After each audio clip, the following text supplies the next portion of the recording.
मुग्धा और उसकी सास के बीच पूरा समय सास के किसी न किसी काम को लेकर मतभेद चलते ही रहते हैं।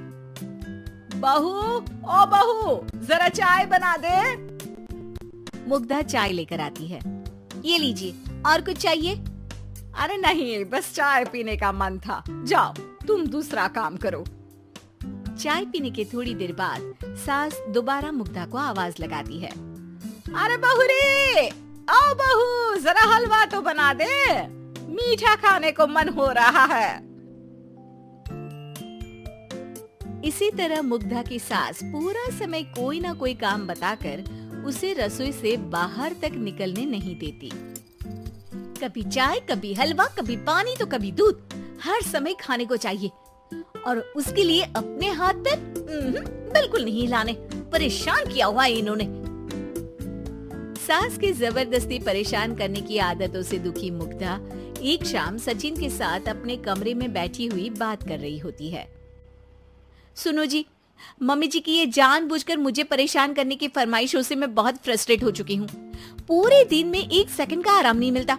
रसोई से बाहर कदम रखती नहीं कि बहू ये बना दे, बहुरी वो बना दे। अरे इनकी फरमाइशें चलती ही रहती है। अरे मुग्धा, माँ खाने की शौकीन है, पर उम्र हो चली है, खुद खाना नहीं बना सकती, इसलिए तुमसे बोलती है। अरे तो शौक भी उम्र देख कर रखने चाहिए ना। समझ में नहीं आता, हर समय फेविकॉल का जोड़ लगाए सोफे से चिपकी बैठी रहती है। इतना सब डाइजेस्ट कैसे हो जाता है उन्हें? अरे तुम मेरी माँ से इतनी नफरत कैसे कर सकती हो? मैं उसे नफरत नहीं करती जी, बस परेशान हूँ। जहाँ मुग्धा अपने पति से ये सब बोल रही होती है, वहीं उसकी सास भी कमरे के बाहर दरवाजे से कान लगाए सारी बातें सुन रही होती है और अगली दोपहर रसोई में मुग्धा के पास जाती है।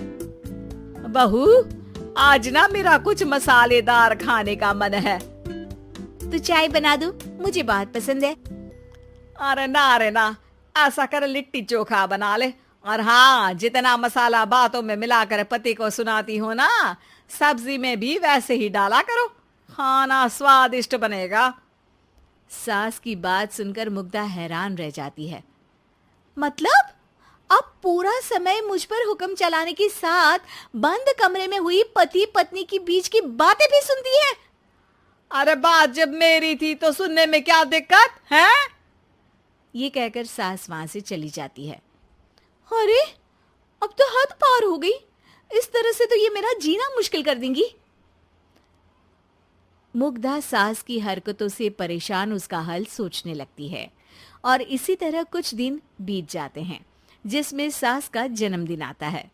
मुग्धा बहुत खुशी के साथ अपनी सास को एंड्रॉइड मोबाइल गिफ्ट करती है।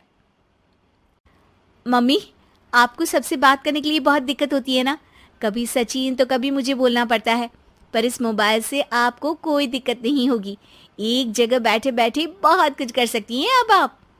मोबाइल देख सासू माँ खुश हो जाती है, पर उसे इस्तेमाल करना तो आता नहीं, इसलिए साइड में रख देती है। जिसे देख मुग्धा घर का सारा काम छोड़ मोबाइल सेट कर सास को इस्तेमाल करना सिखाने लगती है, जिसके बाद अब सास पूरा समय मोबाइल में ही लगी रहती है। हाय, जब से मम्मी को मोबाइल मिला है मेरी लाइफ में कितनी शांति आई है। अच्छा है, इसी तरह बिजी रहे तो मैं भी सुकून की जिंदगी जी पाऊंगी। अब मुग्धा जब मन करे काम करना, जैसा चाहे वैसा खाना बनाकर खाना, पूरा समय रिलैक्स और खुश रहने लगती है। क्या बात है, आजकल तुम बहुत चहक रही हो। अरे मम्मी जी से छुटकारा जो मिला है, अब ना फरमाइशें ना छुप छुप कर बातें सुनना। अच्छा, तो मोबाइल गिफ्ट करने की ये स्कीम थी। इसी तरह दिन बीतते हैं और अब मोबाइल पर लगी सास फरमाइशों की जगह सवालों के लिए बहू को आवाजें लगाना शुरू कर देती है। अरे बहू सुन तो, देख जरा किसी का फोन क्यों नहीं मिल रहा? रिचार्ज खत्म हो गया है, पर अभी 4 दिन पहले ही तो मैंने किया था, इतनी जल्दी कैसे खत्म हो गया? अरे मैंने कल तेरी कनाडा वाली मौसी सास से 3 घंटे बात की थी ना। क्या? इतना महंगा तो मोबाइल भी नहीं आया जितना महंगा इसका रिचार्ज पड़ रहा है। इसके बाद तो जैसे मुग्धा के दिन के 24 घंटे में से 20 घंटे सास के पास उनके मोबाइल रिलेटेड प्रॉब्लम सॉल्व करने की ड्यूटी ही बन जाती है। अरे मुग्धा, ये मोबाइल में अचानक तेरी मौसी सास की शक्ल क्यों दिखने लगी? और ये तो हिल भी रही है। मम्मी, ये गूगल डुओ का वीडियो कॉल है। इसमें आप बात करने के साथ एक दूसरे की शक्ल भी देख सकती हो। अच्छा, ये तूने मुझे पहले क्यों नहीं बताया? अब बताने के लिए पहले नहीं बताया। इसी बीच सचिन भी वहां आ जाता है और सास अपनी वीडियो कॉल में बिजी हो जाती है। क्यों, सास बहू में क्या गपशप चल रही है? इसे गपशप नहीं, दिमाग का दही होना बोलते हैं। पर तुम तो मम्मी को मोबाइल देकर बहुत खुश थी, फिर क्या हुआ? हाँ, उसका सुकून भी कुछ ही दिन मिला। अब घर के टंटे खत्म हुए तो मोबाइल की टिंग टिंग शुरू हो गई। देखो भाई, कुछ पाने के लिए कुछ खोना तो पड़ता है। आखिर तुमने मोबाइल अपने फायदे के लिए ही तो दिया है, तो फिर सवालों के जवाब भी देने पड़ेंगे, क्योंकि जब तक उनके हाथ में ये फुंथरू रहेगा, तुम्हारी लाइफ में प्राइवेसी और सुकून रहेंगे। कहने का मतलब है अगर इससे प्यार बढ़े तो दाग अच्छे हैं।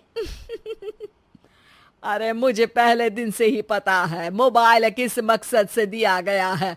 भूलो मत, इससे पहले मैं बातें ही सुनती थी। सास की ये बात सुनकर मुग्धा शॉक में और सचिन हंसता रह जाता है।